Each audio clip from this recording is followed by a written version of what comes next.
Ladies and gentlemen, it's time. It's Thursday. It's Korner Booth Pregame.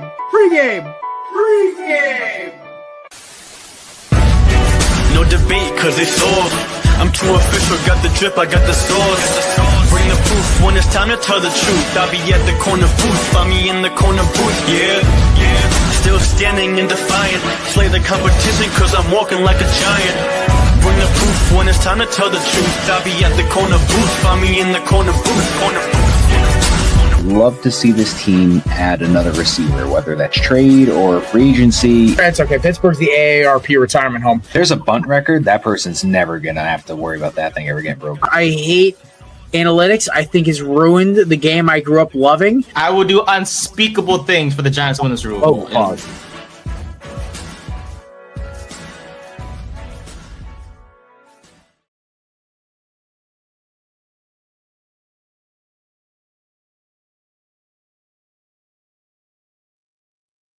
Ladies and gentlemen, what's up? It's Thursday. It's Korner Booth Pregame. I'm not as hammered as I was when I said it the first time, but I'm actually stone cold sober. It's first beer of the night. But we're celebrating today, boys and girls. It's not only Cowboys week. It's not only the return of our good friend, the Alabama meme king himself, men's mental health champion, cruise auction rider. It is also a very special birthday. Yesterday, young Nathan finally became an adult and turned 18 years old. I'm just kidding. Nate's 25. Nate, congratulations, buddy. Nate is also on a week vacation, but still insists on doing his shows, which is just dedication to all of it. So, Nate, buddy, happy birthday. Hop on stage, but my computer's having a seizure right now. All good. Hi, boss. Good to see you. Thank you for the wishes, and thank you to everyone who's been wishing me a happy birthday. I appreciate it. Yeah, half a century now, which is cool. Didn't do too much. Quarter century, bud. Oh yeah, my bad. Yeah, see, hey, it's a vacation, man. Even my even though agents are supposed to be good at math, I kind of sometimes we mess up. So 30 seconds. Hey, okay? Listen, after what I watched last night, and shout out to you and Matt for recommending Gran Torino. I learned a lot of racist terms and jokes that I enjoyed very much. So thank you for the movie recommendation. Looking forward to see what other movies you guys have in store for me. Blazing Saddles. That is next. I'm excited for that one. But yeah, it was good to see my people in that one, man. It was a very Asian-dominated movie, and I loved it very much. So thank you for your recommendation. But thank you for the wishes. Nate's parents and loved ones, I only have your son's best interest at heart. I am not trying to corrupt him. This is all his own doing. Also joining us, ladies and gentlemen, our two other co-hosts. One is the co-host of Korner Booth. The other one's co-host of 3rd and 10. Both their college football teams should win this weekend? Question mark. Ladies and gentlemen, Brian Germanaro and Matt Ordazzo. I mean, I don't think it really matters if they win or they don't win this week. Being what are they, 8-3? They're not. No. Yeah, Van Buren was probably a better president than Van Buren's going to be a quarterback. Love that. Hey, listen, it's okay. You could beat the team that's ranked ahead of you head-to-head and have better head-to-head wins than them and still be ranked behind them like Miami is behind Notre Dame. It's just it's just great. Gotta love college football logic. Don't lose on ranked team. That's all I'm going to say. Oh, you know what the worst part is, though? We beat you guys. We play you guys again. We probably kick your butt up and down the field again. So it's just, it's an unfortunate side effect of Notre Dame bias and ACC hatred. But you know who's an amazing guy who knows a lot about college football? He's a champion of men's mental health. He is the Alabama meme king. He has a resume that I swear I wish I had. He's also a pretty handsome gentleman himself. Ladies and gentlemen, joining us now, former host of the Cruise Control podcast and my longtime friend, Cruise Auction Rider. What's up, guys? Long time no see. How we doing? What's up, brother? High tide, Cruz. High tide. High tide. Happy birthday, by the way. Thank Happy you, birthday. sir. I appreciate you, man. It means a lot. Thank you. Yeah, it's fine. It's we're gonna work on your measurement of time eventually. Yes, a little bit. Yes. Who would have thought the Alabama grad would be the smartest person in the room right now? Listen, I found out the other day that I'm like in trivia terms, Cruz. Like I took my girl and her friend to trivia, and we were like playing. And I found out I was really fucking smart at trivia, and I just dropped an F-bomb. God damn it! 5 minutes in, Nate. We're off to a great start right now. Off to a rocking start. The racism, the time bombs, and then I start cursing. We're By the off way, to a if rocking Nate thinks Red Tritos bad, wait till he sees Blazing Saddles. That's a whole different level. Wait till you see Django Unchained. That's a whole. Oh my god! Oh no. Django. Also, by the way, Django Unchained has maybe the greatest soul and rap music matchup of all time as its theme song. The Get Back by James Brown and God, I can't remember the Tupac song he mixed with it, but it's like one of my favorite songs to listen to while I'm working out. It is a banger also because I do love James Brown, I do love Tupac, so to me it's just the best of both worlds. So Sinners soundtrack with the mix of jazz and old school and soul and gospel and hip hop. Sinners. If you haven't seen it yet, incredible. My girl has been on my case. I have to watch it because she likes all the horror movie stuff. I'm not really into it, even though it's more of a thriller than anything else.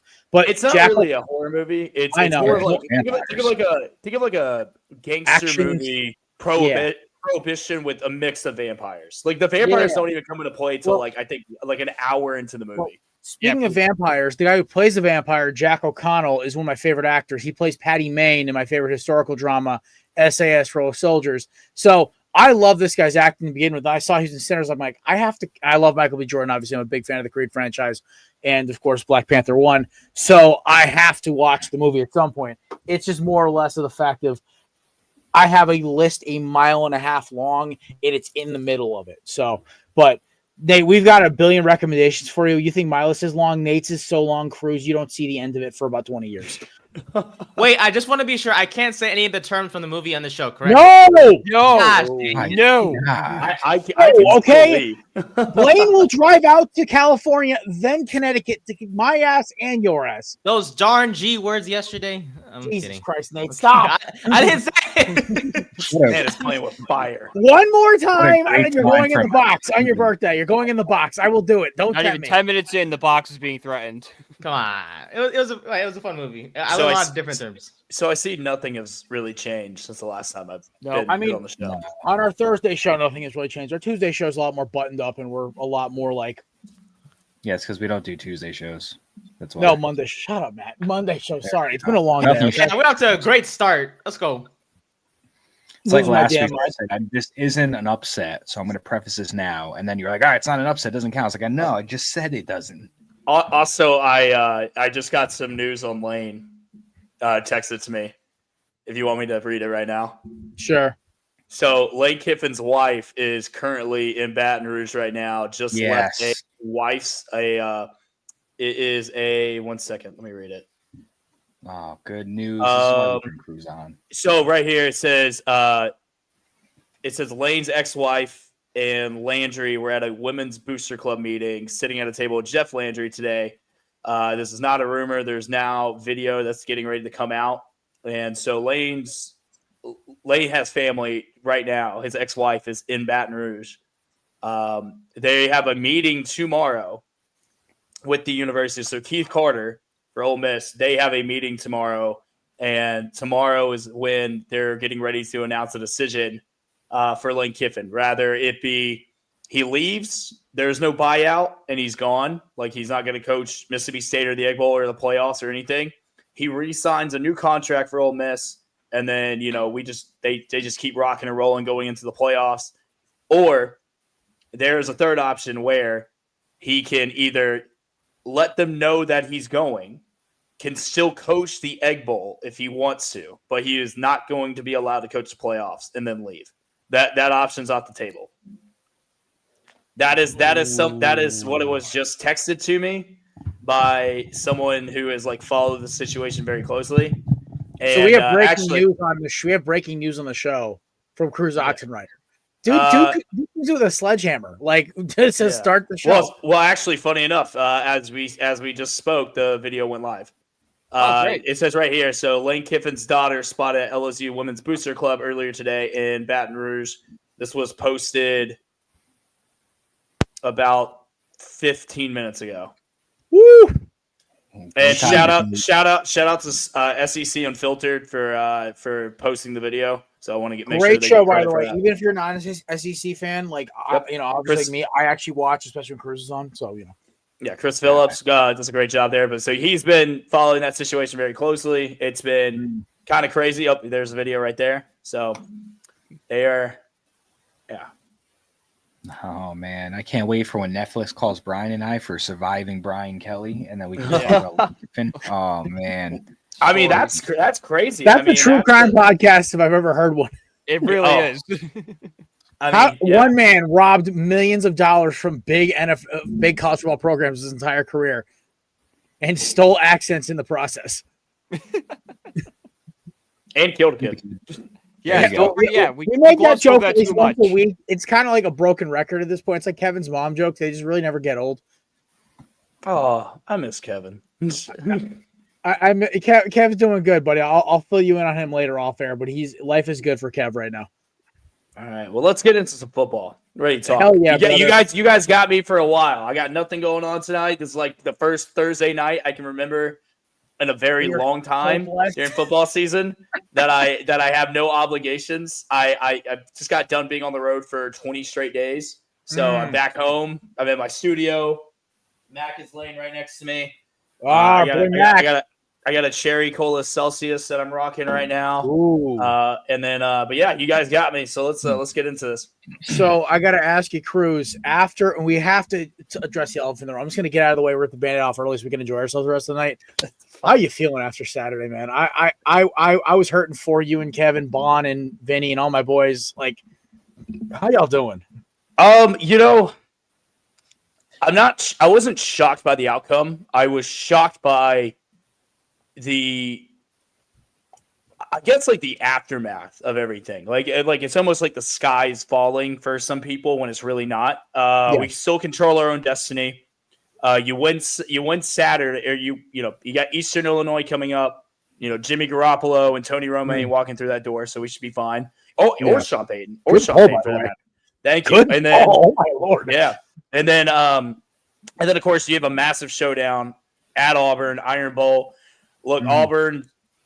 I don't know what Auburn's going to show up. It's going to be the ones that are coming to ruin Bama's season, which that's the only thing they can play for. Or is Bama just going to come out blooded, like red in their eyes and just beat them senseless? The thing is, though, I don't know which one to take because I haven't seen Bama really beat anyone senseless this year outside of Wisconsin, and all their SEC games have been close. So I knew that Saturday was going to be a close game. I knew LSU. So I was at LSU and I was at Oklahoma. Okay. And so LSU, I didn't know what to expect because Brian Kelly, fresh off, getting fired, we didn't know what they were going to run offensively. But our defense played great. I thought we played a little, slow on offense. But LSU, if you look at that roster, I mean, they got 5 stars everywhere on that defense. Harold Perkins, Weeks, they're going to be studs in the NFL. And then, Nussmeier, absolute disaster. Called it before the season started. He is Danny Etling 2.0. I said LSU would have 4 losses this year. And you did say it on our preview show, by the way. Yeah, I did. I said LSU would have 4 losses. And I said Brian Kelly would be done at the end of the year. I didn't think they'd actually fire him at the halfway through the season. So all 3 coaches I called that would get fired got fired. Brian Kelly, James Franklin, and Hugh Freeze, all fired. Called it right before the beginning of the season. I need someone to go pull that footage. But I will say this. Alabama played a C- game on Saturday and still put up over 400 yards of offense. Defensively, they held John Mateer to, I think, 110 yards. It was just turnovers. It was sloppy play. The pick 6 with the backbreaker, the fumble on the punt. The side since like Oklahoma, they have I think a top 5 defense in college football. They are hellacious. They probably have the best defensive line, not named Ohio State. So I knew they were going to give us problems. Now I think a lot has to do with the kind of vanilla play calling I've seen lately from Ryan Grubb. It's getting way too cute. It's looking in the beginning of the year. Especially against Georgia, Vandy, South Carolina, Missouri, Tennessee. I enjoy like the little wrinkles, the Proctor plays, the naked rollout boots on shotgun, the jet sweeps to Jeremy Bernard. But having to run these plays consistently just to get first downs on a 4th and 1, that's what concerns me. And I'm not gonna lie. My nervousness level going into Iron Bowl is about an 8, because Auburn has a chance to just do what they always want to do: ruin Bama's season. If Bama loses next Saturday, that's it. Season's done. They're not going. They're not making the playoffs. They're not going to the SEC championship game. They're not going to a second bowl game. No, we'll probably go to the Outback Bowl again. Maybe the Cheez-It Bowl. What does that say about Kalen DeBoer, though? That's my follow-up question. If they lose, so that's the tricky part. I don't know. I mean, I don't think they'll move off of him, but I will tell you this: his hot seat will be inferno level hot going into that next year. Because I know, like I said, a lot of these guys that the board's brought in next year, there's no excuses. These are the board's guys next year. A lot of Saban guys are going to be gone after next year. Ty will most likely head to the NFL. Jeremiah Bernard, he'll be gone. Tate and Proctor are going to be gone. Lawson, trying to think who else. Adoree was one of DeBoer's guy. But Bray Hubbard, a lot of these guys are going to be gone. And then that's it. You have no excuse. Like, you brought in these great recruiting classes. You have Keelan Russell, the number 2 quarterback in the country last year, coming in, sitting in the wing. You got these studs receivers that we're waiting to see. I'm loving what I've been seeing from the tight ends this year. It's been great. Cuevas has been a great transfer from Washington. I like Danny Lewis. This Caleb Edward kids that we have as a freshman balled out against Georgia. So the future is in good hands on paper. The question is it in good hands in the present with him? So that's what I'm really worried about. I have to see him finish strong, because these are the games last year. If you look, we didn't finish. We had a we had a glance walk into the playoff situation last year against Oklahoma. What happened? Pissed down their leg. Same thing this year. Could have clinched a spot to Atlanta, locked up a playoff spot. Even if we would have lost to Auburn, we are still in the playoffs. Guess what? Lost it again. I bet on Bama. You guys did 4-0 for me this year. I was hurt for you and the boys. Like, no. I knew we would not be able to run the ball, but guess what? Unfortunately, we actually ran the ball decently this game, because we found our new running back one in Daniel Hill, an absolute monster of a running back. The guy is 6'1". He played a hell of a freaking game. He did. And I don't know why he hasn't been getting carries. I know Jam came back, but I need to see Richard Young get at least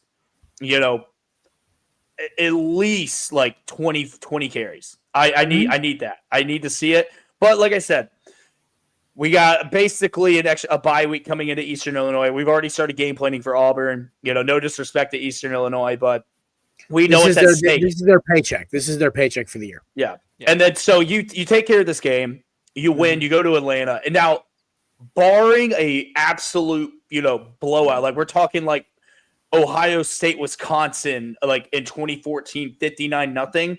Yeah. We're getting in even if we lose as a 3-loss team, but because we make your conference championship game. So a lot of pressure on the board. I'm wishing him the best. I like the guy. I think he can recruit. I love what he does offensively. I think he's I think that he can get us there. I don't know if it's this year, but from what I've been told, the team next year is going to be even better. A lot of the guys who are so I've been told. My question was, the recruiting class looks sensational. So like this year, a lot of the guys. I mean, we have the most 5 stars committed to us.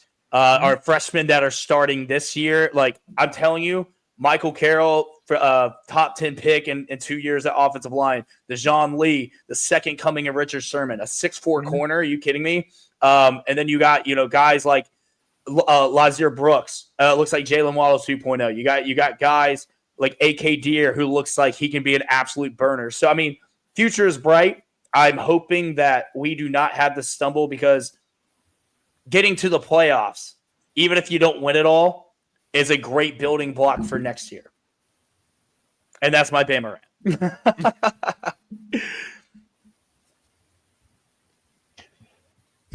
I'm good. Listen, that was better than I could have asked for. And honestly, the thing with the Tide is, and I'll summarize it, the SEC this is the weirdest year of college football, because you basically had Ohio State, the defending champs, just sitting up here on their little ledge. They've really never been challenged. They've kind of just had an easy run so far. Then you have chaos in the ACC, chaos in the SEC, chaos in the Big 12, and then the Big 10's just kind of been like Ohio State and whatever. Yeah. Well, I think. Look, I will say this: Indiana's the real deal. That front seven, it will give Ohio State hell. They are nasty. I'm telling you, if depending on how this season finishes out, and it's Ohio State, Indiana, the Big Ten championship, I'm taking Indiana. I am. I'm taking Indiana because I'm telling you. You know what travels? You know what travels? Defense. Defense, pass rush, and defense travel. I know because I saw Indiana go all the way up to Oregon. We're team that root for Cruz. We're known for our front side. I know. Come on. I'm telling you, but I watched Indiana go up to Eugene, Oregon, and bully Dan Lanning in Oregon for 4 quarters. Now, and guess what? They've been battle tested. Then you have the adversity when against a pissed off, nothing to lose Penn State team where you need a miracle drive, you go down and you get it. Heisman moment. So they've been battle tested and have been adversity tested. Ohio State hasn't. They you know what they remind me of? They remind me of Oregon of last year, where they kind of coasted through every year. Yeah, they had a tough game every once in a while. And then what happened when they got to the first round of the playoffs? Got the absolute doors blown off of them because someone actually punched them in the mouth and they didn't know what to do. That reminds me a lot of last year's Oregon. Or you could say Georgia. Or you could say Boise State. You could say any of those teams that had a bye last year that got absolutely smoked, like slapped around. SMU's another one. SMU never should have been in to begin with. And they got slapped around by a good team too. SMU got in because they had a cupcake schedule, and Fran Brown is a jackass. That's how they won. No, watch this year. Notre Dame's going to get in, and they're going to get slapped around. I'm telling you, this Notre Dame team is not nearly as good as last year. I know. They have benefited off of a very soft back end of the schedule. I like Riley Leonard better than I like this Carr kid. I think he's too young. I do. I think he's good, but I think he's young. Jeremiah Love, best running back in the country. I don't even think it's close. I think they don't scare me as much as they did last year because Riley Leonard, I thought, can make the throws when he needed to. But, I mean, the legs is what got them through the playoff run. I mean, he was just an absolute baller. I think Notre Dame is good. I don't think they're as better as they are last year. They're not going to catch anyone by surprise. I also don't think they should be ranked above Miami and Alabama. They haven't done anything to prove it. If you want to talk about the college football playoff resumes right now, you got Bama, who has 4 ranked wins over 4 ranked teams, and who plays a much tougher strength of schedule. You have Miami, who, granted, strength of schedule might not be as tough, but they beat you head to head. And so, and then if you want to talk about, week 1 shouldn't matter. Okay, so erase the Florida State loss for Bama. Or if you want to talk about, don't lose bad non-conference games. Okay, what happened against Northern Illinois last year? You guys rattled off all those wins. So you can give me all these different angles of why they should be ranked higher, but none of them match. You played 2 good teams. You lost to both. Sure, I mean, granted, they were good teams, but you lost. And close games, which is, I think, important too. But wins are better than No, you're 100% right. Wins are better. Their best win is going to be against a USC team that's not even going to make the playoffs, most likely, because they still have to play Oregon this week. And I think Oregon is unfortunately going to give them a rude awakening. And then you also like Pitt's not going to be ranked at the end of the year. So you're only going to have 1 ranked win against a team who is going to be middle of the road of the Big Ten, maybe like the bottom top tier of it. And then you look at, for example, Miami. They played at the time, they played a really good Florida State team who everyone thought at that point was, the real deal. We got gaslit. We got gaslit from week 1. And we fell for the Mike Norvell real estate scheme. Every single year we fall for it. Yeah. And then you play a good Louisville team. Jeff Brom is, that defense is no joke. By the way, we literally were driving downfield to beat them. It was a Carson Beck mystery that cost us the game. And then you have, and then you play Notre Dame. That was a head-to-head matchup. You can't say first. I know Carr was new, but guess what? Beck was new. A lot of those guys were, week 1. So Notre Dame played horrible in that game for 3 quarters. They were terrible. They came alive in the 4th, and that's fine. But for 3 quarters of that game, they were outclassed by Miami. I put it out there. Like I said that I never said that Notre Dame shouldn't be like ranked in the top 12. I mean, that's stupid. They 100% should. Yeah. They have just not shown me anything all year to be ranked with 2 losses to be ranked above Bama or Miami. Now, if you want to make a case that, okay, the Florida State loss is bad. Okay, well, that's fine. But, I'll take that one horrible loss.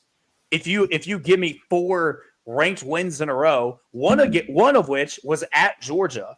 The other one was against the 14th ranked team in Vandy. The other one was the 19th ranked team in Tennessee. And the other one was against the 22nd ranked team in Missouri. Like the first SEC team to ever beat 4 ranked teams in a row. And then you play a South Carolina team who, by the way, has a top draft pick at quarterback in Sellers. He's not rejected. He's not going to the draft. But not this year. But this year, I mean, how many people were picking him to go number 1? A lot. Then Then you have Dylan Stewart, who's probably going to go top 5 next year. That was the definition of a trap game. And they needed 2 drives to go down and score. And what did they do? Go down and score. LSU, a lot of people picked them to be preseason national champions. And then Oklahoma, probably the best defense in the SEC. Probably you can argue a top 3 defense in college football. And they lost by 2. Yeah. They lost by 2. So I can take those 2 losses. Now the Florida State loss, I can't defend. It was awful. Like there's no defending that. But if you're gonna judge a week 1 loss that heavy at this point of the season, then I don't know what we're doing anymore. My biggest thing with this is why we go back to BCS, man. This way, like a BCS playoff. Me and Kevin talked about this on the show 2 weeks ago when I filled in for. I love that. I have great with that. Keep it Take 12. Human element. Take the human element. There's no way in hell that Miami, Notre Dame, Alabama should not all make the playoffs. The fact that Oklahoma is ranked higher than Miami is a travesty. Listen, the Alabama win was impressive, but those teams play again next week. It's a wrap. Alabama wins. Also, I mean, Miami's 2 losses. We've seen them play. Yeah, I know. That's the worst we've seen them 2 play. losses. We're literally down to the final drive in a final throw. SMU made the playoffs last year. The SMU loss, by the way, was the most rigged game I've ever seen in my life. I had SMU fans hitting me up saying, "Dude, you guys got robbed." It was a bad officiated game, and not to mention, a lot of people forget SMU made the playoffs last year with that same team. And everyone's ignoring that. They're 7-3 right now. They are a good team. Rhett Lashley is not a bad coach. So my biggest thing is, and Notre Dame is not a bad team either. The college football committee, you have to stop. This is the thing. Human element is great in baseball. It is great in like Hall of Fame voting. As much as I hate Hall of Fame voting, there is something cool about the fact that there is still a human element to like not a computer picking who goes to the Hall of Fame. Now, do I think guys like A-Rod and Bonds should be in there? Yes, they did so much for the damn game. I don't care about the effing roids. Here's the thing. The College Football Playoff Committee is the stupidest idea I've ever heard in my life. It should be designated by an effing computer like every other playoff system is. I don't know why college thinks they're so damn special. Listen, if I have to watch another first round like we watched last year, Cruz, you were on the show the week after the playoff last year, the opening round. And you, me, and Matt and Nate talked about this, how that was the most embarrassing first round I've ever seen in my life. And I completely agree with you because I sat there just watching 4 teams that did not deserve to even sniff the playoff get smoked. And 4 teams that sat at home, had to have their guys, their star players sit, the Miamis, the Alabamas, everyone else, and watch these teams embarrass themselves. It was wrong. It felt like just bad ball. The best way to summarize it. So I really think they got the playoff right, but we need to bring in the BCS system of, hey, listen, like your wins against, your points against, all these statistics should count. It's not effing eye test. Eye test is the dumbest thing. Like Cowherd today went on this rant about Miami football, and this is what got me a little fired up. He's like, well, when you win matters. We don't control when we play teams. We just play who's in front of us. We don't control who the referees are. We don't control how bad a pass is or how bad a read is. If we finish the season at 10-2 and a team we whooped it for 3.5 quarters finishes at 10-2 and our head-to-head wins are better than theirs, we deserve to go in over them. I don't give a F what Notre Dame is paying you, Cowherd. It's not the thing. But all due respect to Notre Dame, because they deserve to be in too. This is where I get frustrated with college football because there's so much potential for it to be clearly the second best sport in America behind, obviously, professional football. It could run away with it, but it keeps baseball in the rear view because it does stupid things like this. And baseball is going to kind of screw itself up anyway, but it's a whole the lockout's going to screw up all the good. Oh, the lockout's going to F the MLB up for 10 years, and Rob Manfred has all himself to blame. It's it's 94 2.0 is what we're looking at right now. Yeah, we're screwed. Look, the playoff bracket that they put out last night, if it stays around that, if it stays in it, I'm not going to be like that crazy upset because the matchups, the first round playoff games. Tulane versus Texas Tech. That seems like it would be pretty fun. The winner has to go play Georgia. Notre Dame at Oklahoma. Talk about a blue blood game. Yeah, that's great. Like Notre Dame battle of the Colts right here. Like here we go. Yeah. And then you got Miami versus Ole Miss. With all the drama going on, Ole Miss which is going to be so crazy. And then you got Bama going to Eugene to play Oregon, and then the winner of that gets Indiana. So those matchups on paper sound good. Yeah. If they stay like that, awesome. I don't think they will. So I think what's going to happen, I think Tulane will be the group of 5 team. I think they will. There's a lot of talk about Summerall maybe staying. He apparently canceled his interview with Florida yesterday. Really? So it was supposed to be on the books. Summerall didn't take the meeting. That was 2 days ago. I'm sorry, my days are mixed up. So we don't know what's happening with that. We don't know if he's waiting on the Lane thing, if he's going to stay. I think he should stay. I think he's built something great at Tulane. Tulane is also trying to make a push to go to the Big 12, which I think would be awesome. Notre Dame at Oklahoma, I would love to see that. Please don't change that at all. That would be a lot of fun. That would be a lot of fun. Now this is where it gets interesting. You got Miami. Is the ACC championship game set? Is it Georgia Tech versus Miami? The problem is there's 4 teams that all have a shot. I looked at it like 30 seconds ago. It was Pitt, SMU, Miami, and Georgia Tech, I believe, and then Virginia's got an outside shot. Okay. So it's such a cluster F for the next 2 weeks. So there's a world where Miami does not make the playoffs. You know that, right? I know. That's the world I'm staring at. So and it's because they have them at that 11th seed. Now it's like, okay, I'm going to go ahead and go on a limb and say that the winner of the ACC is going to get either the 10 or the 11 seed. Yeah. I think Notre Dame at 9 or 8 is probably where they're going to keep them. Because they want to keep them in. As long as they don't royally screw up, they're going to be in. Yeah. Also, Alabama and Georgia, Ole Miss, and A&M. This is where it gets interesting.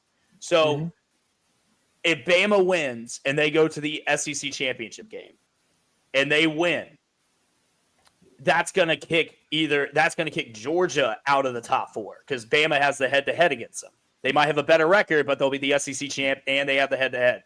Where does A&M fall to? They're only lost the SEC championship game. Are they gonna take Indiana's or Ohio State spot when they lose their first game? So someone's gonna get left out. So weird. We need some serious chaos the next 2 weeks. I need Georgia Tech to lose to Pitt, and I need SMU to lose to Louisville. I want pure and utter destruction in my conference, but I want some chaos in the Big 10. Give me some chaos in the Big 12. Besides Texas Tech, let's lock them in. Those boys are nasty.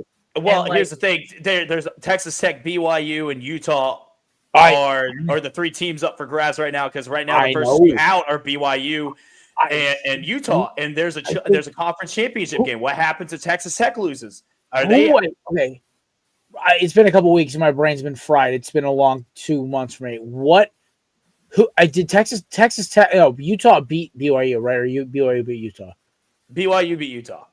Okay, so at that point there, this becomes a very simple argument. It's BYU, Texas Tech for the championship game. I don't want to hear any other arguments. I really don't. Unless one has a awful loss, Utah played themselves out. Also, can we talk about how Utah has been overly ranked for 6 straight weeks? I don't get what. Did Kyle Whittingham just pay off the committee? Because I'm sitting here I'm literally at my girl's house reading I'm just reading the rankings. How does Utah fit in?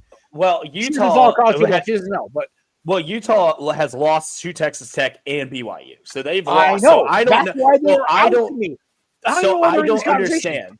So I don't understand why they are ranked as high. I would have Vanderbilt ranked above these guys because I think Vanderbilt, their only 2 losses are to Bama at Bama, Texas at Texas, and a very close games.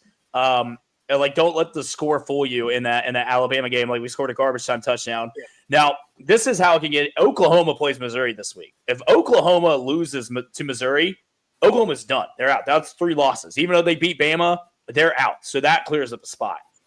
And then you have Oregon, USC. USC can kick Oregon out. And then USC is now in the fold because USC is 8-2 with a 6-1 Big Ten record. So they only have 1 Big Ten loss. So that's something you need to look out for. And then, of course, like, as long as Tulane doesn't screw up, they're in. Like, they play Temple this week, they're fine. And then you need Georgia Tech and Pitt to be absolute chaos. I think personally, Georgia Tech is probably going to win the ACC. I think they had the better quarterback. I think they had the best coach. I think that they should go to the playoffs. I was so mad we weren't playing this year. I wanted to crack them so bad. I was like, are you kidding me? This is my upset of the week. And I don't even think it's that much of an upset. Cincinnati upsets BYU at Cincinnati. It's BYU minus 2.5 right now. It's at Cincinnati.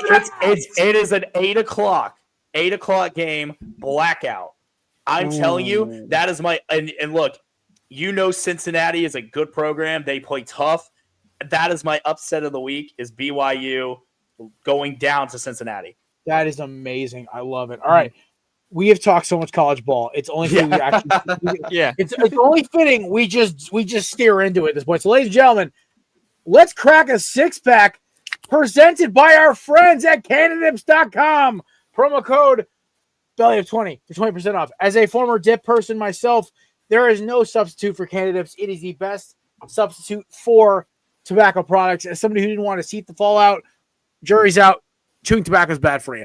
Hate to break it. But here are the standings right now. Your boy, in 2 weeks' time, has come back into second place from the basement. I'm high-stepping my way right to Matt's back porch, and he's getting nervous. So, we're starting off early. We are a college football expert here. He just brought this game up. I'm excited for this game right now. Mizzou and my boy Bo taking on that slimy worm, John Meter in Oklahoma. I am ready for this game. I am excited. Oklahoma and Missouri have both screwed me over in parlays this year. I'm ready for it. I'm ready for some payback and revenge. Do I bet on Missouri one more time? Is that the rule? It's been twice I've tried and missed. I bet against Oklahoma. I bet on Oklahoma. I've tried and missed. So either way, I'm going to lose. So I figure I just go for the scenario I want. As my upset pick this week, give me the Missouri Tigers to knock off Oklahoma and knock out one of these weenie little 3-loss, 2-loss teams to give Miami a shot. So there is my upset. Matt, as the keeper of the stats, give me Mizzou and my boy Bo to knock them off. At this point, I'm just picking games just to cause chaos. It's been working, so we'll go for it. Cruz, you're a college football expert, my friend. Look, I've seen both these teams play in person this year. What Missouri does very well is what Oklahoma stops very well. I think, and not to mention too, Missouri having a true freshman quarterback going up as a defense is good. It's at Oklahoma. I think Oklahoma wins this game. I think they cover as well. I want chaos to happen. I would actually really need Missouri to go ahead and win this game. I just don't see it happening. I think Oklahoma's defense is too good. Give me Oklahoma to win and cover. Nice.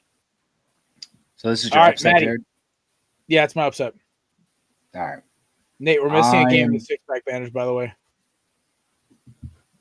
I'm going to go Oklahoma here. I'm not going to go as bold as you're going. I'm going to take Mateer in Oklahoma to beat Mizzou, even though the Jets hate Brady Cook from Mizzou. Mm-hmm. I don't know why, but I'm going to roll with Oklahoma here. For the love of everyone, I'm going Oklahoma too. Put the kid in. I got Oklahoma too. That obviously would be crazy, and the freshman quarterback's in struggle. Hi. Got that. Sooners. All right, buddy. Boomer Sooner. Yeah, too soon. Shout to our boy DJ Stewart, and screw you, Josh Muller. I'm still bitter. We love you, Jay Smith. It's a long. I'll text you about the story. What happened there afterward. But yeah, no. So yeah, I just want chaos. So give me Missouri. Speaking of chaos, this just brings me back, Cruz. This is like giving me back to when we were in high school, man. Like Jeremiah Masoli versus like Matt Barkley, Dennis Dixon versus John David Booty. I am so hyped for this game right now. Like, so context. I got a double date on Saturday going axe throwing or whatever, right? But we're gonna be at a sports bar. It's attached to a sports bar. I'm literally gonna be like, I'm gonna hit a bullseye, poke my head around, check on Oregon USC, and poke my head back. And the best part is my girl ain't going mine because she knows how much this game is crazy. I love this game so much because it's childhood nostalgia. It's old school Pac-10. It is. Oh yeah. Just I remember Halloween night 2010. Masoli and Oregon beat. It was like number 2 ranked USC, and I was like, this Oregon team is nasty. They had this little Michael James kid who's a sophomore, with Garrett Blunt, this whole crazy team. Dude, there is something different about Oregon against USC. They play better than any other squad. Dante Moore, I think, needs a get-back game, and I think this is that get-back game. So give me Oregon here. Okay, I like that. Well, I'm going to give you one a little bit better. I'm going to give you 2011 USC Oregon, where Matt Barkley went into Eugene and upset. I remember I believe I want to say they were number 4. I want to say they were number 4. They had Thomas as their quarterback. Kenyon Barner. No, that was a year after Cam Newton lost, right? So it was, yes, it was. And then Lane Kiffin was their head coach. And you know what? With all the craziness going on with Lane Kiffin right now and everything, Oregon hasn't really impressed me that much this year. Struggled against an offensive, like, illiterate Iowa team. They got smoked by Indiana at home. Nothing they've done this year has really impressed me that much. I think Dan Lanning's a really good coach. I think Dante Moore is a little overrated. I think he definitely needs to come back for another year. God, you know what? Screw it. I'm just going to do it. I'm going to go USC to pull the upset at Eugene. I'm going to pull it. I think this is a game that you hired Lincoln Riley to win. I think this Oregon team can get got, and I think this is the domino effect of what we're about to start seeing in the Big Ten, where I think the Big Ten only gets 3 teams in, and I think it's going to be Indiana. It's going to be Indiana, Ohio State, and the winner of this game. But give me USC to pull the upset. I love it. Matthew. Oh, Cruz had me going, and it just so happens to be that I am wearing the Trojan shirt. So USC. Give me USC to upset Oregon as my upset pick. Oof, I love it. I love how me and Matt, the 2 leaders of the pack, are taking swings in college, because that's usually where the upsets actually pop up. One of these games is going to be an upset. The way that the 6-pack is played out this year, one of these games in the college ranks is going to be an upset. It happens every damn week. Nate can go back and look at the tape of picks every single week. And last week, unfortunately, it was Cruz's Alabama Crimson Tide. But one of the top teams in our bracket is going to get upset. So, Matt, one of us is going to get some extra points this week. We're going to figure it out. It's probably going to be you, because I'm the kiss of death in college football this year for upsets. But, Bry Guy, USC Oregon. I should want USC to win because it helps already causes, but I can't root for that school. Give me Oregon. Listen, brother, I've always appreciated the fact you stay loyal to the T, even when you tried to take a shit on Saquon Barkley before the Super Bowl. But I'll let that one slide. Okay. I still hate him. So I just saw this. This is from Tide 100.9, Ryan Fowler. Ooh. Kalen DeBoer has become the top target for Penn State. as their new head coach. That is from Touchdown Alabama Magazine. So I very saw reputable source. What's the Adam guy, TikTok guy, former tight end for Penn State, Adam something. Oh, Adam Straw. God, big Jack blonde dude looks like I can make an Aryan master race joke, but he loves Kalen DeBoer. He loves. Oh he's a big kid. I follow him on TikTok, and like he was talking about going to Penn State. I was like, he'd leave Bama to go to Penn State. Really? I don't think he would unless that was my unless we drive him out. Now, here's the thing about this is the thing about our fan base and our boosters. They are passionate, to say the least. Okay, and really shocker. I know. And there may or may not have been some people who thought the sky was falling when Florida State upset us at the beginning of the year. We lost. Let's see. I think what was the crazy stat I saw? It was like Bama had lost 4 out of the last 5 on the road. From last season to the beginning of this year. So there were a lot of people who just didn't think he could get the job done, and there may or may not have been a paperwork to file a buyout, and I may or may not have pictures of that. And no shit, that was in the beginning of the year. It luckily things turned around, and we didn't have to go down that route. But I will say this: if this season does not end the way that we wanted to, and that Bama fans wanted to, and the team, and you're going to hear a lot of stuff. I'm worried that we might push him out of town, and then who do we get? Because Lane Kiffin ain't going to be available unless he's not coming. Sarkisian, would you guys go after like a Rhett Lashley or something like that, like some maybe a small ACC school guy? No. I mean, this job is just too much for that. Look, we took the coach that was in the national championship team in the championship game that year. We took him. The biggest thing though, Cruz, is like I feel like you guys went to the wrong former Pac-12 coach. Lanning felt like more of an Alabama coach than Lanning is who we wanted, and Lanning was the first call from what I've heard from. Well, there's a few reports. There's like one where we had Dan. And then Nike found out, and then just backed the dump truck up full of money. Then we called Sarkisian. Sarkisian got the bag from Texas because Saban wanted Sarkisian to be the coach in waiting, which a lot of people remember. So if you remember during COVID, Nick got sick. He coached the Iron Bowl that year, won beautifully, and then Texas comes calling. Texas is a job you just can't say no to. So Saban didn't really have a ton of problem. I don't believe that we actually ever called Kirby.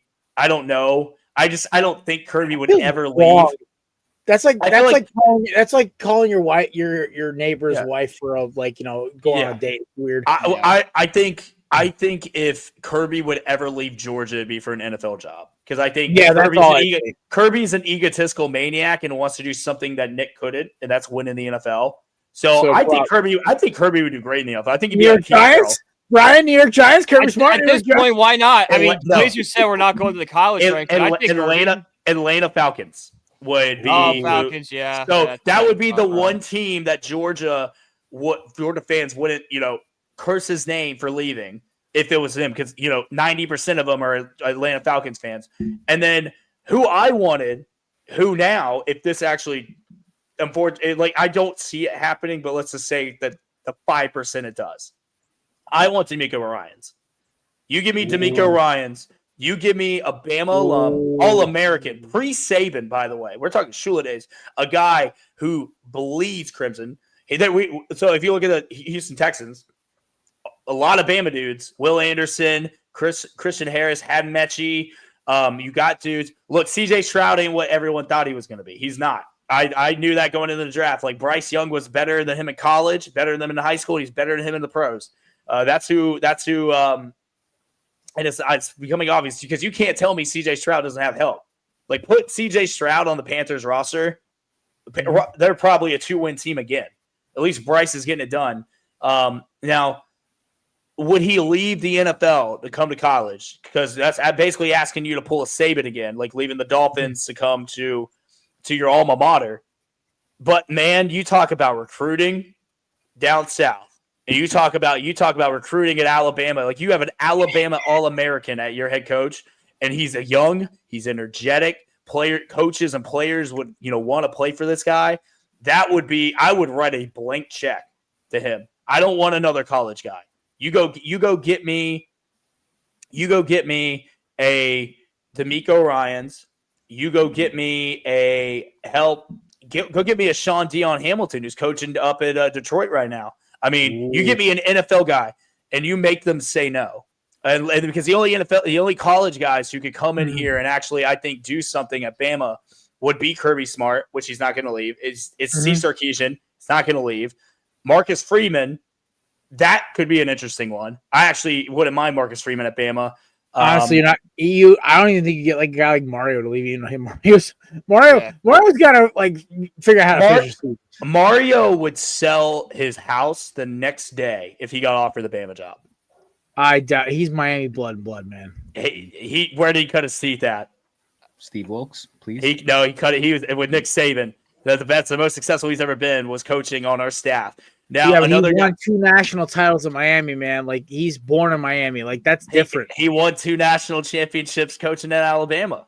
So but coaching a player as an assistant coach, they're hit a little different. But we have to get back. We do have to get back. We're rolling over a little bit. Get back. Sorry. So Kirby Smart to Atlanta, Raheem Morris to the Giants. That's where we left off. I like that. Please let that happen.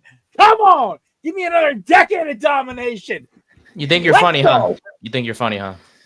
Oh, I'm hilarious. This is serious business. Fired up for some serious business for Link. Hey! Quiet on the set. Who hasn't picked yet? Go Ducks. Nate. All right, let's go. Yeah, Nate picked Go Ducks. All right, we're switching the NFL here. We're going to. Are we getting get Perkins to Aaron Rodgers? Is this going to happen? Are we getting Perk Rodgers? Is this happening? That's the only Rodgers I didn't get. Probably. I want Perk Rodgers against the Bears. Please let this happen. The acrylic assassin versus Perk Rodgers. I need this to be a thing. Okay? Like the zestiest quarterback in the NFL versus Perk Rodgers. That's so disrespectful. The worst part is like I follow all these different content creators in the NFL. My favorite one is depressed Cowboys fan, and he calls him the acrylic assassin, and that is amazing because he obviously paints nails and stuff, right? But Caleb Williams has earned my respect this year because he's played well. Okay, let's be honest. The Bears are 7-3. They're not a bad football team. They're finding ways to win games. They have not beat a lot of legitimate teams. They beat a lot of middle of the road to like back of the pack teams, but they're not losing games they should win. That's the difference this year, right? So I'm hesitantly going to take the Chicago Bears, but if Perk Rodgers comes out, we're all screwed. We're all done. We're all screwed. Pittsburgh's going to win the next 5 out. They're going to win the NFC North. Probably get a 7th Super Bowl, and Rodgers going to rise in the sunset with a pill bottle in his back pocket. You sound like the one on Percocets right now. I'm laughing this right now because it's the fact is he's the only NFL player ever to admit openly on a podcast that he played games on Percocet, which is crazy. And it's only a joke because he made it a joke. This is no disrespect to Rodgers or the training staff or the Green Bay Packers, but there is a running gag about Rodgers, the fact that he just does not care. And wrist surgery or not, if it's not his throwing arm, he'd go out there and play, especially against a team he technically owns. So I'm going to take the Bears. I'm going to take the Bears hesitantly, but I'm going to take the Bears. But also because the Steelers have burned me 3 weeks in a row, and I'm just sick of this. I've learned my lesson. So Matthew, you're my competition. So what do you got? You saying, Perk Rodgers and zesty Caleb Williams. For some reason, my first thought was like it was Cat and like Kurt Angle, Perk Angle and Cat. Zesty versus Perks. That's all. That was my first thought. Was just those two going head to head. This line is telling me that Rodgers is probably going to play. because if it was Mason Rudolph, it would probably be 6.5 or more. The Steelers defense is really bad. And also the Bears defense isn't that great either. However, the offense of the Bears is night and day so much better than it was last year. Last year we were talking about Caleb Williams could be the next Justin Fields of the Bears. Now we're talking about Ben Johnson could have fixed him a little bit. I trust the Bears offense more than the Steelers offense. Both defenses suck. So it's just going with who's got the better offense right now. So I'm going to take the Bears. I think they're the hot team. I think they get this done whether Rodgers plays or Mason Rudolph plays. Nice. Cruz, how you feeling? I think a lot of people are not giving enough credit to Ben Johnson for the job he's done in Chicago, because he's doing the exact same thing he did for Jared Goff with a better, more athletic quarterback. Don't get me wrong, Jared Goff is good, but at this stage of his career, he should be as good as he is. I love what he's doing with Caleb. I think sky's the limit for this team. Rome Odunze is a star in the making. He's going to be the next guy that we talk about the next couple of years. Mm-hmm. I like the Chicago Bears in this game. I look, their defense hasn't been great, but they can get home and they force turnovers, and we don't know what kind of Aaron Rodgers we're going to get. This whole Aaron Rodgers Pittsburgh experience has not been like the greatest and the smoothest. It's just been entertaining. It has been. And it's almost like a ticking time bomb if you really think about it. There's going to be a moment. And we almost saw it where his teammate tried to celebrate with him and he tried to fight his own teammate. He's on edge, and I just don't like this fit. I like the Bears in this game. The Bears might mess around and win the NFC North. Statistically, he's not having, besides the touchdowns, it's not much of an improvement, I don't think, since last year with Rodgers. I think he's maxed out his potential at 40 plus, and I think he's just trying to get an above 500 record to show the world he still has, and that's just to suffice his own ego. Oh yeah, I mean they're paying for Ben Roethlisberger, but getting Mason Rudolph. Yeah, pretty much. I mean, hand the ball off to Warren. I mean, that guy is like that. Or even my boy Kenny G. I mean, yeah. I mean, look, but I think Warren is the centerpiece of this offense. If he can get going as this Bears defense, and Rodgers can mix in that play action where he knows he's still got the dangerous deep ball, could be a long day for the Chicago offense. But I think Ben Johnson is going to feast against this Pittsburgh defense. The AARP squad. Oh, yeah. Poor TJ Watt. All right. Nathan, you've been very quiet, brother. How you feeling? Hi. Bears? All right. The Bears.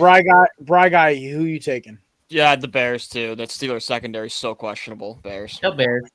I thought the Steelers secondary was going to own this inexperienced Chargers defense 2 weeks ago. Man, I was wrong. Yeah, for sure. I got made fun of for that take, by the way, so I'm gonna let that one slide. All right. Hey, Matt, you got what I'm saying? For sure. For sure. For sure. SEC, bro. Come on. I'm sorry. He was big or Pac-12. Do not even say it. He finished in the Big 12. That was a Carl Anthony Towns joke. My bad. He's Kentucky, man. No, I'm sorry. I've Cruz, full disclosure, I started dating a Celtics fan, so all the Nick memes come across my timeline on a daily basis. So Cat has been a victim of him and Jalen Brunson's flopping ass. But all right, this one's gonna be fun. Bucks Rams, the battle of the improvisers. Not as in improvising run, improvise until somebody's open. The Rams right now are considered the premier team in football. Everyone's got them as their Super Bowl favorite in the NFC.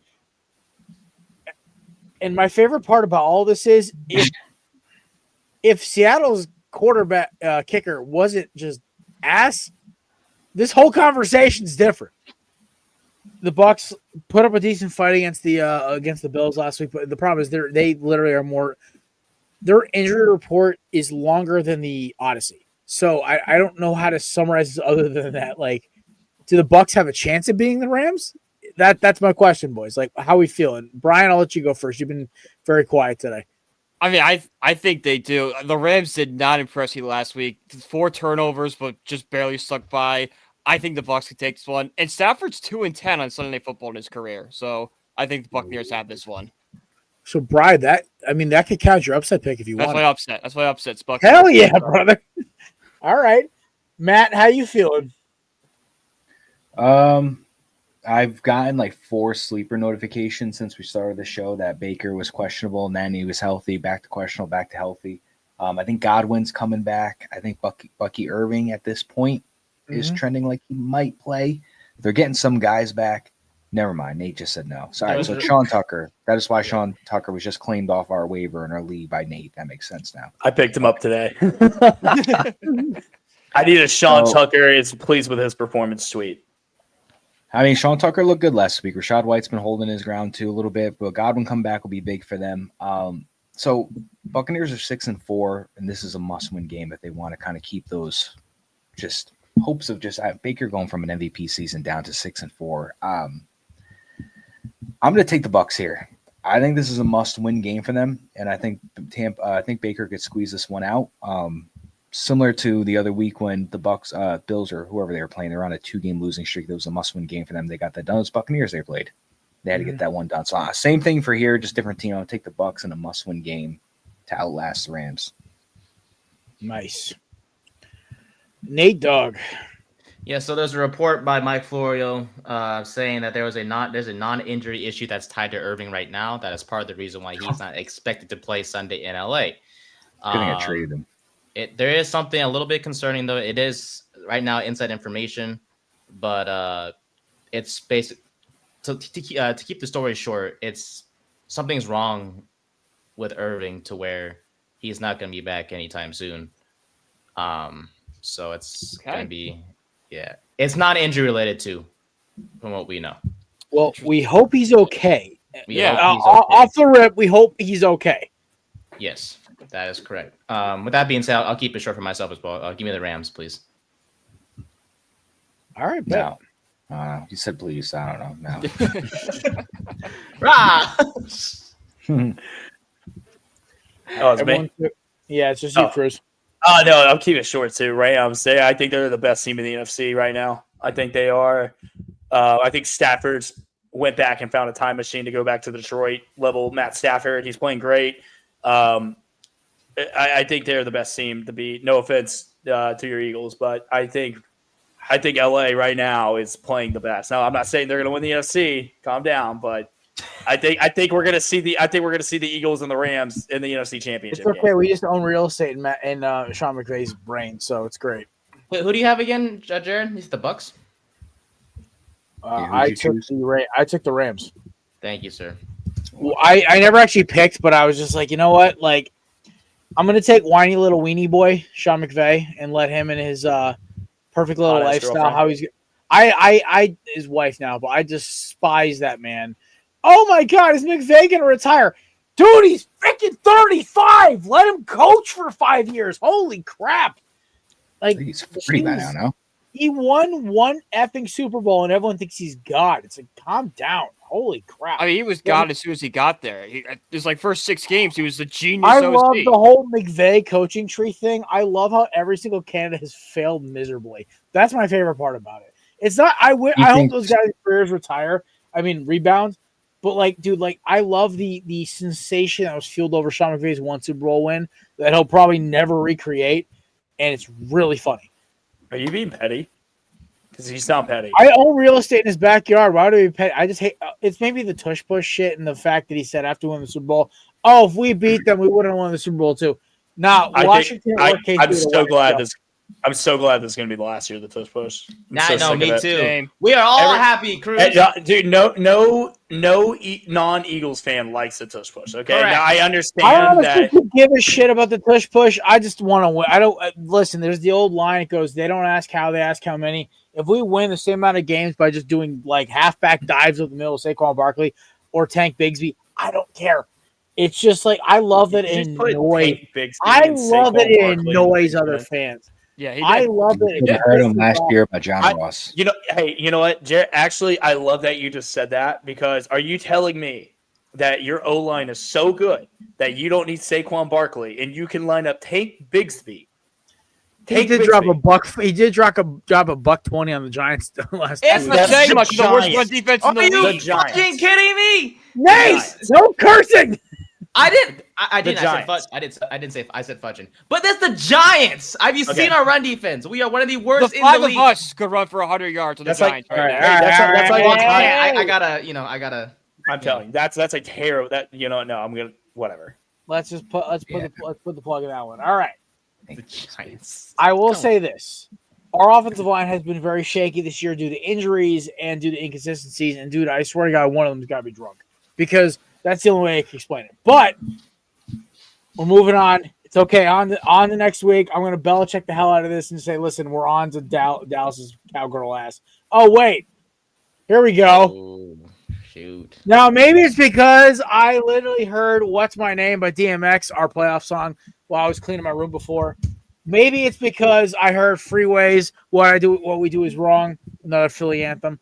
Or maybe it's because I have a seething hatred for those Looney Tunes in the navy and silver. But the thing is, nothing would make me happier than watching Jalen Phillips plant Dak Prescott like a damn tree. Or having Jalen Hurts light up the Cowboys secondary because those slime balls like Diana Rossini starting these crap rumors.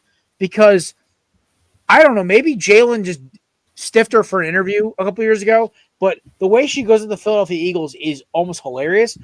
If I'm AJ Brown, I'm suing her for libel. I would, because she's a garbage reporter. She's a garbage human being. Clearly she is. Her Barstool interview made me hate this woman so much I wanted to literally scream. Cruz, if you're missing context, it's a 5-minute part of our show last week where I basically just crapped on Diana Rossini for an hour and a half because she lost all journalism integrity to me when you tweet 120 times about AJ Brown being traded and he doesn't, and your explanation on part of my take is, because the vibes were off. What? I mean, sometimes the vibes how are are off. you a journalist? How do you have an effing degree?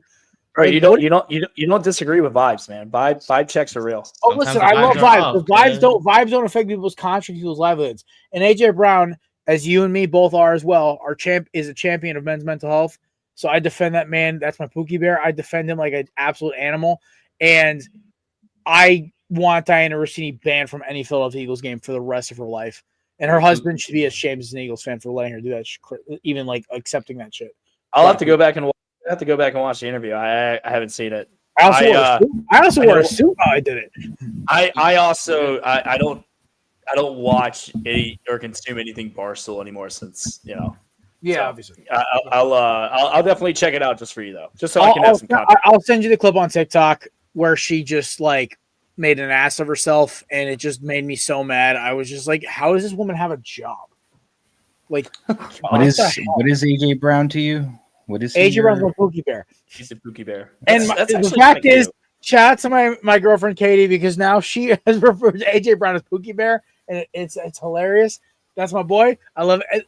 And she asked me the other night, she goes, why is he your Pookie Bear? I'm like, I love how aggressive he plays the receiver position. He's physical. He attacks the ball. He stiff arms. He plays football. He plays receiver like a running back. And he also, cries. Listen, it's Grown all men good. cry. Okay. Grown men cry. Grown men also have Super Bowl rings, unlike most of the New York Giants there, Nate. So, is Katie also a Patriots fan? yeah, she is a Patriots fan.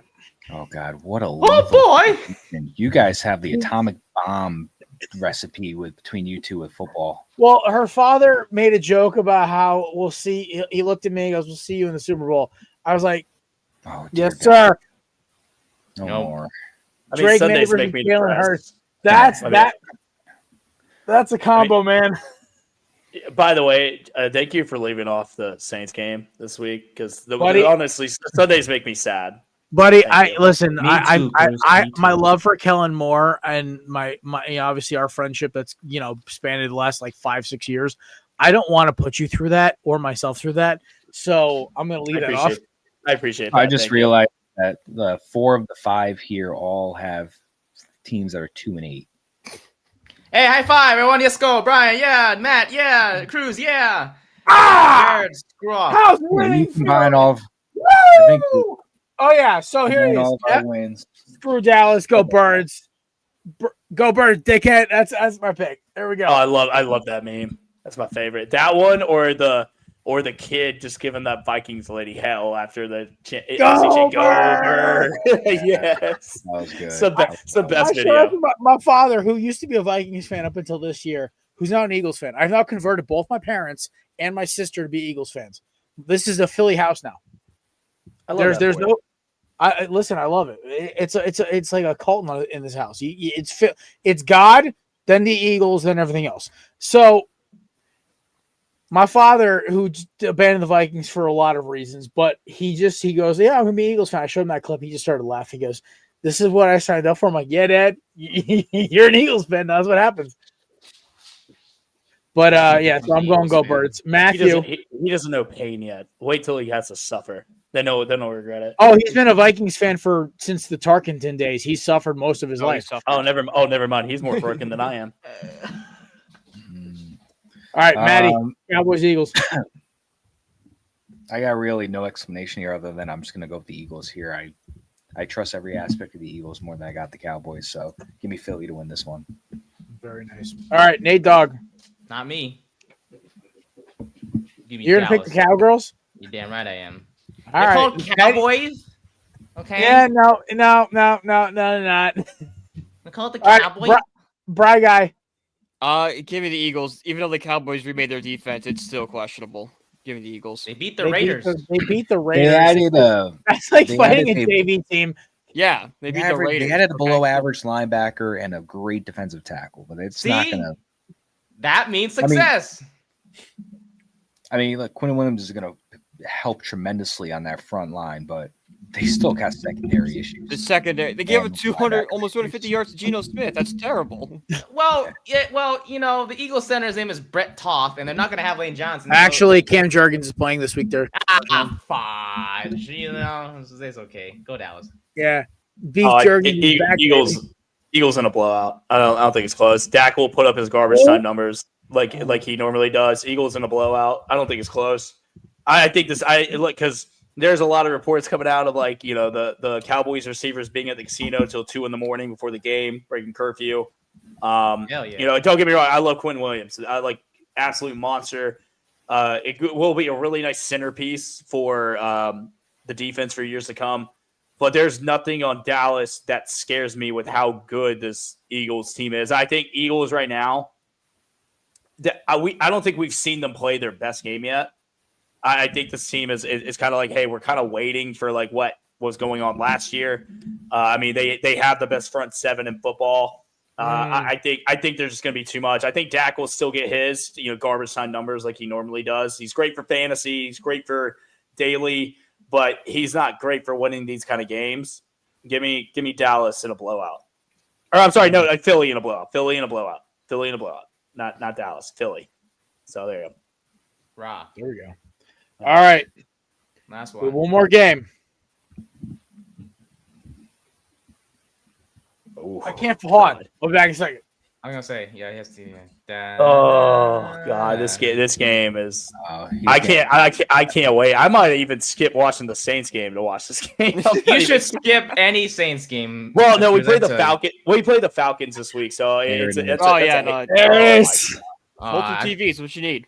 Get both. Oh, I got you. Hold on, boss. Just listen. We're still in the show. You can do the. Damn it! 8-1 this year betting on the Colts, and I love it.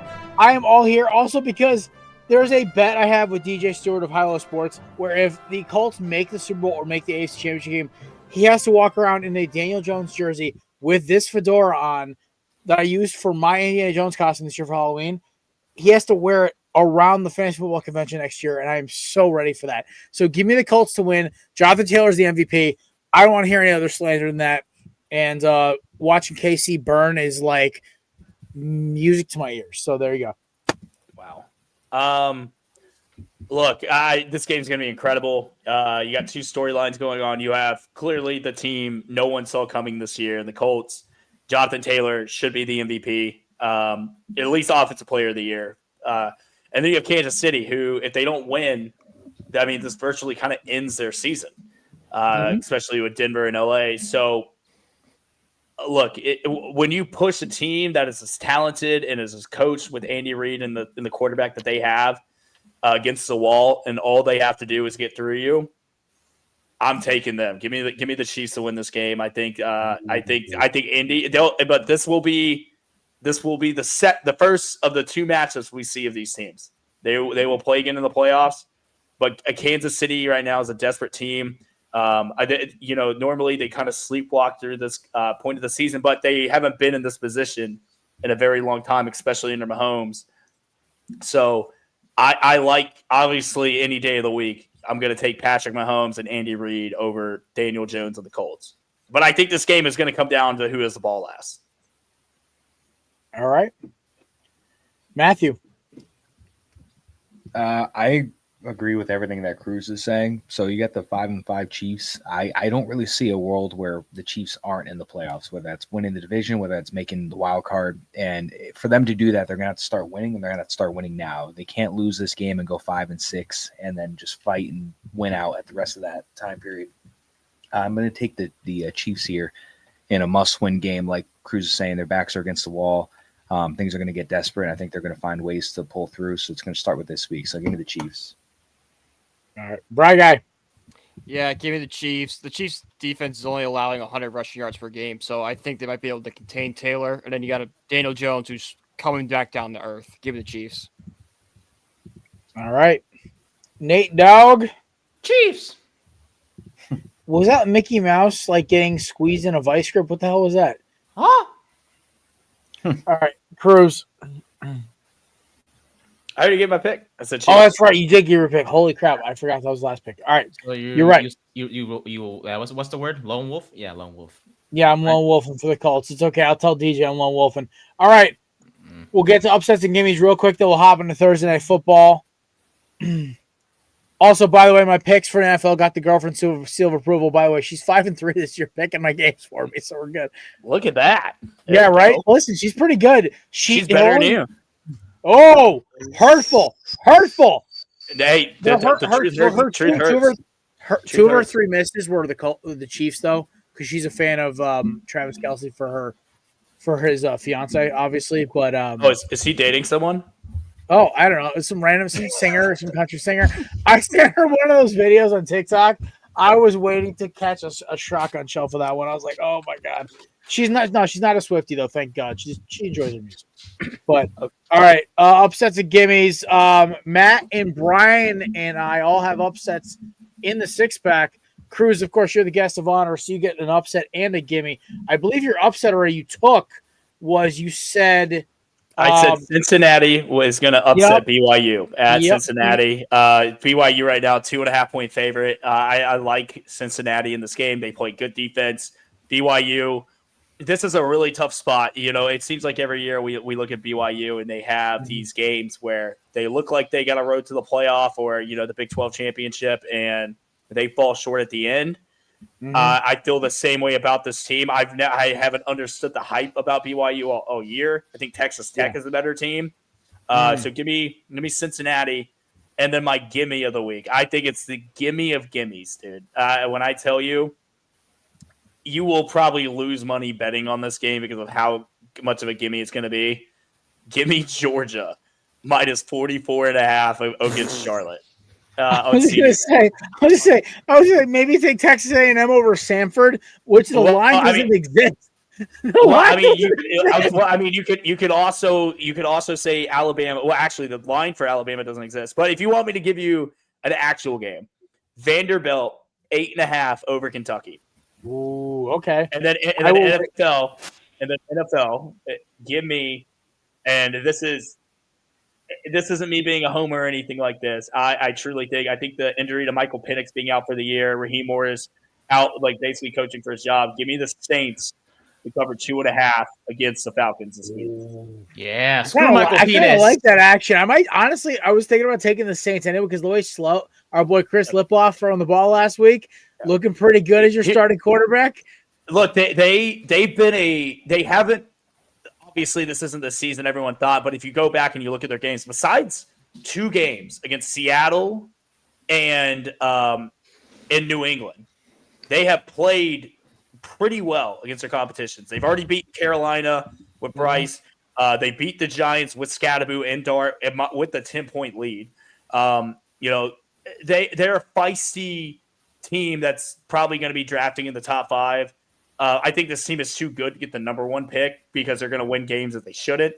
And the Falcons right now, Kirk Cousins is a statue. Raheem Morris, I think he's done at the end of the year. And without Penix, I see this being an upset for the Saints.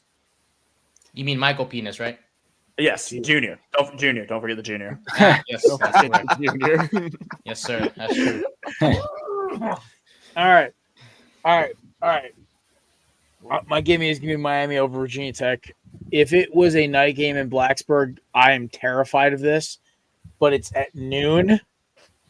Half the student section is going to be asleep, and Ruben Bain and the boys on defense are going to be hearing Andrew Sammy be like, "Can they play when the bell tolls or something actually like scary? Come on, like it's going to be." Give me Miami to railroad freaking Virginia Tech. Ever since Miami was told, "Oh yeah, you have like a 10% chance of making the playoff," they said bet, and they start blowing out teams. I'm like, you should have done this weeks ago. They need a wake up call. That's all there is. Matt, give me Ohio State over Rutgers as my gimme. Nice, Brian. Give me Notre Dame over Syracuse. Damn, dude! I swear I was gonna make that our house upset this week because I had a Miami guy who follows us on TikTok. DM, he goes, dude, if Miami has the greatest, Syracuse could do the funniest thing of all time and just fuck Miami season up the year before, and then Notre Dame's the following season. I would listen. I hate Fran Brown. Like I'd fight that guy on sight. I don't think it'd go well for you. It might not, but I don't care. I'm going out swinging. But the thing is, if he did that to Syracuse, he redeems himself completely in my eyes. Oh, Jared definitely didn't say fudge. He said bad word number 11. Yes, sir. You know what's funny? I haven't said a single cuss word this entire. Wow. Cruz, you're a great citizen. I'm getting professional. Boys, the good news is that this is not on the Belly Up channel, so I can't get screamed at. But it's still not a good look. So to our sponsors, Candidates, Righteous Felon, and SeatGeek, I apologize for my like fruity language tonight. Lucky I haven't said anything. I could have said some racist stuff. Oh my god! All right. Reminding the sponsors. All right. Also, because it was my birthday yesterday, right? Do I get two? Can I get 2 upsets? Yeah, you get. No, you don't get 2 upsets, but you get your point back that you lost. Oh yeah! Not watching the movie we assigned to you. So I'm back at 43. Fantastic. Yes, you're back at 43, buddy. Wait, so y'all got gimme? So I'm the only one with an upset? That's crazy. Yeah, you got to pull an upset, buddy. Give me Eastern Illinois over Alabama. What the shit? Are you saying screw into the fire? No. Bro, I will get canceled if I say what I want to say to you right now. Hey, I'm just kidding. I'm going with my boys up in San Jose. Give me SJSU plus 10.5 over SDSU. Got me getting ready to catch a body. Cruz out here blasting some King Von, ready to go visit Cruz. Visit Nate right now. He's like, I'm about to get this shit right now. Bro, I'm about to go Finito Chief Keef on it. If that actually happens. We're talking. Right, Cruz, we're dating ourselves with the Chief Keef right now. King Von's the new Chief Keef, even though King Von, RIP, obviously he's not around anymore. But yeah, oh my god, it's so funny. Oh my lord. Nate, I think he's got me fired up right now. Yeah, I saw Cruz's blood pressure jump about 15. Get a little scared. So all right, we got about 4 minutes left. Let's talk about this shit show. Yay! All right, what Nate? You asked to double click it. I gotta communicate with you.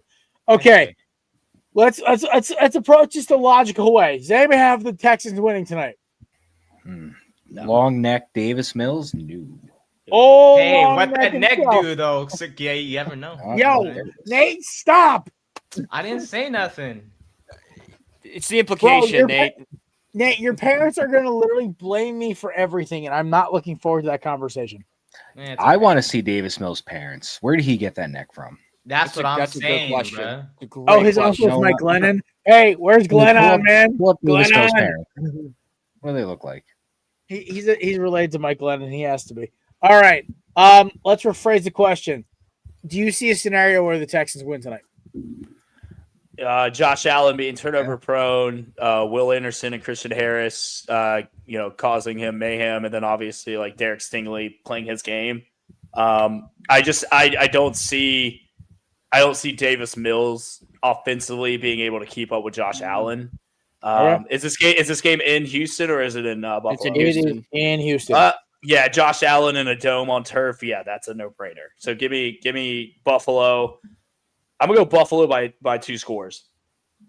I'm gonna say Buffalo by 10. Sounds good. Yeah. And then obviously, a future Alabama head coach, D'Amico Ryans. There you go. And they will get Kellen DeBoer. Right? No. Okay. Oh boy, let's go. I don't know. The only thing hindering the Texans' chances of wins right now is the fact that Davis Mills is in at quarterback. But let's not, act like the Bills have a bunch of studs at the disposal of Josh Allen. I mean, their best receiver probably right now is Khalil Shakir. I think Keon Coleman is. I'm not sure what's really going on with him. Yeah. I mean, they got the tight ends like with Kincaid and Knox, which is nice. James Cook's obviously great. But that defense on the Texans is amazing. I mean, there's really not many flaws on that defense, and they're strong at every point. And like Cruz said, if you can just disrupt Josh Allen, cause some turnovers, kind of just defensively, I think the Texans is a chance to win this game. Do I think it's going to happen? No. But the key to success for the Texans is to disrupt Josh Allen and just let that defense do its thing and take that victory for him. But realistically, I think the Texans win. And I think not the Texans. I'm sorry. I think the Bills win, and it's 5.5. I think they can cover that easily. That's 5-5. That's the record. Got me. I thought that was a spread. I was like, I think the spread is still like 5.5. As of like 2 minutes ago, it is 5.5. So Brian's on point. Yeah, Bills could definitely win this by a touchdown. All right, we're gonna do our favorite game right now. We're going to predict first touchdown. I will start first. I'm feeling frisky tonight. Rawr. Relax, Nathan. Give me Dalton Schultz first touchdown. Houston. I think Buffalo's going to win. I think Houston's going to try to get aggressive first drive. And everyone knows, listen, the team at home with the scripted play, with the scripted first drive will score. So give me Dalton Schultz to score first touchdown.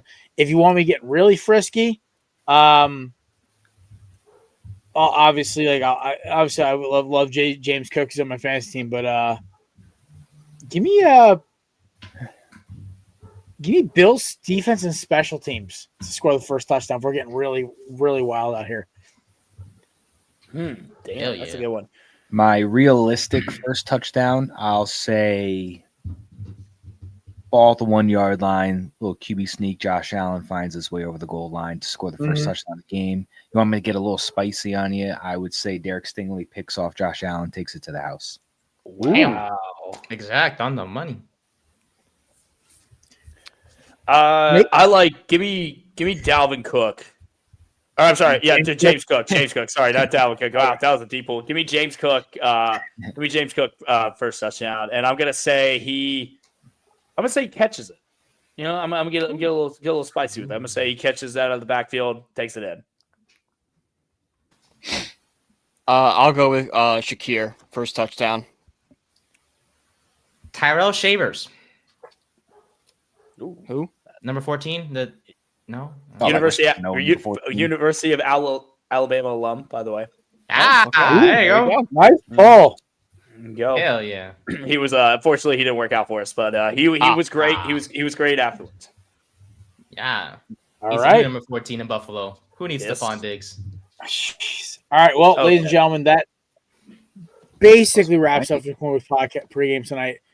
Cruz, the hour is yours, my friend. Tell us where we should follow. You want to shamelessly plug something? Let us know what's going on. No shameless plugs. You can just find me online at the Real Cruz Ox on all social platforms. I'm trying to get a little more universal, but obviously, shout out to Yale, Alabama.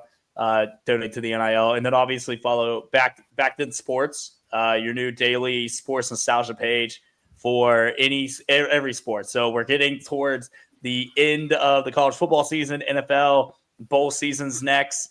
And then, playoffs. So it's going to be a lot of really good stuff popping up. So make sure you follow it. We are growing at a very rapid pace. So very excited about it. Hell yeah, man. I guess that was a shameless plug. That's not a shameless plug. No, McCarthy is the king of shameless plugs. Have you had a chance to check out Back Then yet? Back Then. I have. I pop on my For You page every single day, and I love that. Except when it's a Miami or Eagles loss, then it hurts my feelings. But it's a whole different. But here's the thing. So I'm being as fair as possible. I'm even posting stuff that Bama's losing, the Saints. Like I'm trying to be as genuinely universal as possible with this. So yesterday I posted the Georgia Southern Bama game, if you remember correctly, and then I posted some good ones. The Malice in the Palace was yesterday. That one is doing well. So I'm trying to keep it as universal as possible. So I'm sorry if your team is getting picked on, but I promise you your team will have I think it was also algorithm plus you resharing it that just got it on. But it's okay, buddy. Listen, I'm happy. I love your content, but I've always supported it as one of my closer friends in the media. I always make sure I always try to give you show you some love when we can. And buddy, we always love having you on the show, man. It's always stop you. So what you're saying is if Eastern Illinois beats Bama, you're gonna post highlights, right? I will. Nope, not gonna say it. Thanks, Cruz. At that point, I won't protect Nate. I'll let you go full. Man, if this show wasn't live right now, I'd have Jared beep it out because if I say it, I will get canceled so fast, and I don't want to do that. So, Nate's actually one who beeps it out for us. I gave up producer duties to him like 2 years ago. No, that's fine. Because I guarantee you if I say it, he'll miss the word I'm gonna have leaked out by like a millisecond, and it'll just sound even worse. So I'm just gonna refrain. You can find Brian and Nate 3rd and 10 every Tuesday and Thursday at noon Eastern time. They dropped a show today. And of course, you can find me, Matt and Nate, every Monday at Korner Booth Pod, 6:30 live with the YouTube show the following Tuesday at 3 p.m. We hope you guys have a great weekend. Enjoy yourselves. Thanksgiving's around the corner. By the way, only one show next week. It's either going to be Tuesday or it's probably going to be Tuesday, let's be honest. We're doing one show. Cruz has been on that show about 4 or 5 times. He knows the hilarity that Tuesday show is because it's out of control. Oh, by the way, boys, I'm probably have off that Wednesday, so it's going to get even more out of control. But we have some new guests coming on. Our friend Erica Davis from Fox Sports 1. She has already confirmed she's coming back on the show. We're working on a date of unofficially the 15th, so she'll be back on and talk some Georgia football, college football in general, plus some betting, maybe a little NASCAR betting, all this other great stuff. A lot of good stuff coming for December as we get into the pro football and college football playoffs and hunt for it.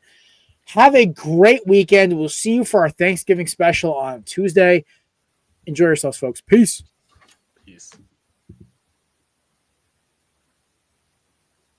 What happened? He out. I was going to tell